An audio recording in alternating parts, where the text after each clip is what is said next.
Once a passenger has decided on his excursions, enter the quantity for each excursion to be purchased. These quantities can also be changed at this point by clicking in that field and entering a new quantity, or pressing the keyboard's delete key to zero it out.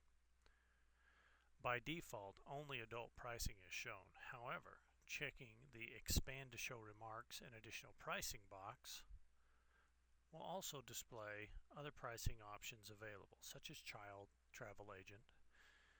Unchecking that box will hide those additional pricing options.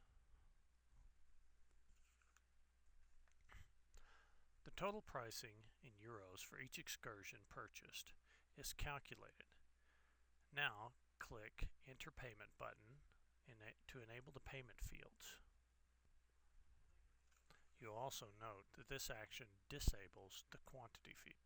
When the passenger information fields are enabled, the Enter Payment button changes to Edit Order. The full amount of the order will default to display in the credit card field. If this is a cash or check order, you may change it by clicking on the cash or check labels, which will then populate the entire amount in those fields.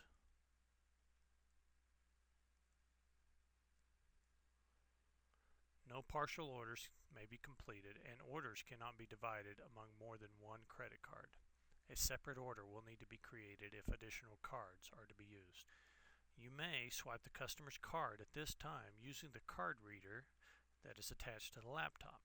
Swiping the credit card will auto-populate the passenger's first name, last name, card type, card holder, card number, and expiration date. If the card reader doesn't accept the card, maybe due to a worn or demagnetized magnetic stripe, you will have to manually enter the credit card information into each of those fields.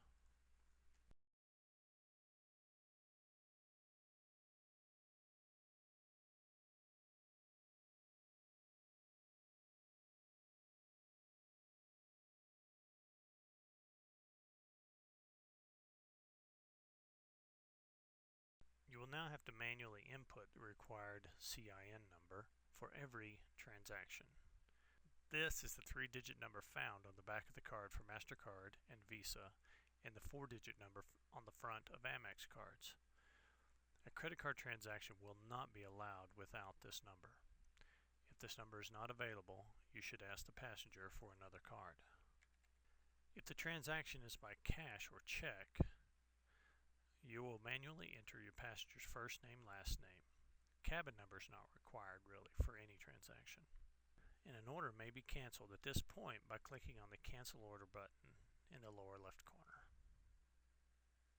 Once all the payment information has been entered, click Submit Order. The system will display an error message if any required data is missing or the order total is incorrect. For credit card orders, the system will immediately display a pop-up receipt with pending approval in the order number and authorization code fields. In the message log, the first message displayed will just verify the order was saved for that customer. The second message will confirm a successful order or reject it. If the credit card order is successful, a message will display "Successfully uploaded" and an order number is assigned.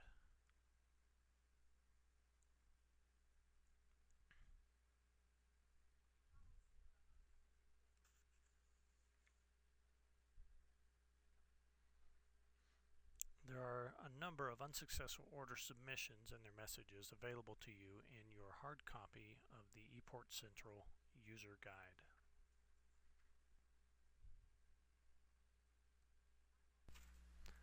You will note on the message log that the message of unable to upload the order for Anderson has been displayed. This is due to the fact that we are on a test system, and ordinarily you would see a successful message, or you could have an error message at this time.